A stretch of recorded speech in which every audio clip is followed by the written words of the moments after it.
തിരുവനന്തപുരം ബാലരാമപുരത്ത് 2 വയസ്സുകാരിയെ കിണറ്റിലെറിഞ്ഞു കൊന്ന സംഭവത്തിൽ ചില പുതിയ വിവരങ്ങൾ പുറത്തുവരികയാണ്. കേസിൽ അറസ്റ്റിലായ കുട്ടിയുടെ അമ്മാവൻ ഹരികുമാറും അമ്മ ശ്രീധവും നിഗൂഢമായ മനസ്സുള്ള ആളുകളാണെന്ന് പോലീസ് പറയുന്നു. തൊട്ടടുത്തുള്ള മുറികളിൽ കഴിയുമ്പോഴും ഇരുവരും വാട്സ്ആപ്പ് വീഡിയോ കോളുകൾ വിളിച്ചു. ആലപ്പുഴയിലെ ഒരു പൂജാരിയുടെ സഹായിയായിരുന്നു ഈ ഹരികുമാർ. ഈ പൂജാരിയെ ചോദ്യം ചെയ്യാൻ പോകുന്നു. അരുൺകുമാറാണ് വിവരങ്ങൾ നൽകുക. അരുൺ, അമ്മാവൻ മാത്രമല്ല അമ്മയിലേക്ക് കൂടി അന്വേഷണം.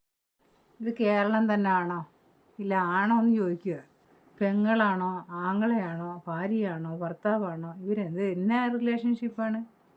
പിന്നെ അന്ധവിശ്വാസമാണോ? അതിന് ആ 2 വയസ്സുള്ള കുഞ്ഞെന്നാ പിഴച്ച്? ആ കൊച്ചിനെ എന്തിനാ നിങ്ങൾ കൊന്നേ? അവൾ ഭർത്താവിനോട് പിണങ്ങി ഇവിടെ വന്ന് നിൽക്കുകയാണ്. അവൾക്ക് 2 പിള്ളേരില്ല, അവൾ അവിടോട്ട് പോകണ്ടേ? അവൻ്റെ സ്വഭാവം കൊള്ളത്തില്ലെന്ന് നിനക്കറിയാമല്ലോ. അപ്പം നീ എന്ത് ചെയ്യണം? നിൻ്റെ പിള്ളേരെ കൊണ്ട് നിൻ്റെ ഭർത്താവിൻ്റെ വീട്ടിൽ പോകണം. ഒരു വീടെടുത്ത് താമസിച്ച ആ പിള്ളേരെ, ജോലി ചെയ്ത ആ പിള്ളേർക്കുള്ള ആഹാരത്തിനുള്ള വഴി കണ്ടുപിടിക്കണം. അതും ഇല്ല. ഇവിടെ വന്ന് കിടന്നിട്ട് ആ കുഞ്ഞിൻ്റെ ജീവൻ പോയാൽ അതിന് കിട്ടുമോ? എന്തുമാത്രം ആൾക്കാർ പിള്ളേരില്ലാതെ ഇരിക്കുന്നു. അങ്ങാപ്പുറത്തെ ഇങ്ങാപ്പുറത്തെ റൂമിൽ കിടന്ന് വീഡിയോ കോളിൽ എന്നെ കാണാനായിട്ട് വീഡിയോ കോൾ വിളിക്കുന്നത് ആങ്ങളേനെ. എൻ്റെ മക്കളെ, ഇതൊക്കെ കാണുമ്പോൾ ഓരോ ദിവസം രാവിലെ എഴുന്നേക്കുമ്പോൾ പേടിയാ. ഇന്നെന്നാണ് ഇന്നെന്ന് സംഭവം നടക്കാൻ പോകണമെന്ന് പറയും.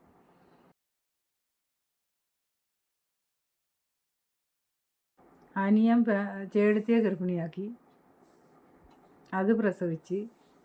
ഇതൊക്കെ എന്നാ?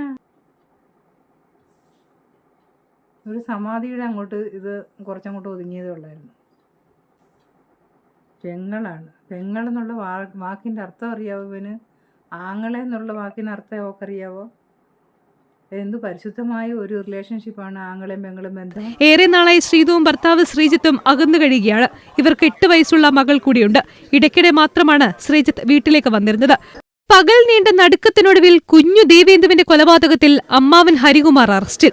ഹരികുമാറിന്റെ ചില താല്പര്യങ്ങളും ആവശ്യങ്ങളും നടക്കാത്തതിന്റെ വൈരാഗ്യമാണ് കുഞ്ഞിന്റെ ജീവൻ എടുക്കുന്നതിൽ കാണുമ്പോൾ നെഞ്ചു തകരുക. കുഞ്ഞിന്റെ മുഖം കണ്ട് അതിനെ അടിക്കാനോ കൊല്ലാനോ തോന്നുന്നു. അമ്മയും അച്ഛനും ഇരുന്ന വീട്ടിലാണ് ഈ സംഭവങ്ങളൊക്കെ നടന്നിരിക്കുന്നത്. ാതിരിക്കാൻ ശ്രീധു ശ്രമിച്ചു. കുട്ടി തന്റെ ആവശ്യങ്ങൾക്ക് തടസ്സമെന്ന് കണ്ടതോടെ കൊന്നു. ഇതാണ് ഹരികുമാറിന്റെ കുറ്റസമ്മതം. ഇയാൾ പറഞ്ഞത് പൂർണ്ണമായും പോലീസ് വിശ്വസിച്ചിട്ടില്ല. അമ്മയുടെ പങ്കിലടക്കം പോലീസിന് സംശയങ്ങളുണ്ട്. അമ്മയെ കേന്ദ്രീകരിച്ചുള്ള അന്വേഷണം തുടരും.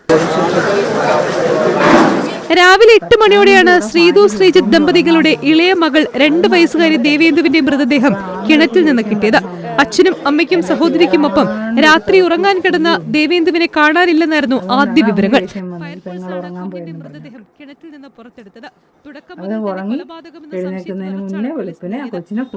മൊഴികളിൽ പൊരുത്തക്കേടുകൾ നിറഞ്ഞതോടെയാണ് സഹോദരൻ ഹരികുമാറിനെയും കസ്റ്റഡിയിലെടുത്തത്. ശ്രീധുവും ഹരികുമാറും തമ്മിലുള്ള വാട്സ്ആപ്പ് ചാറ്റ് അടക്കം ശേഖരിച്ചുള്ള പോലീസിന്റെ ചോദ്യം ചെയ്യലിനൊടുവിലായിരുന്നു കുറ്റസമ്മതം.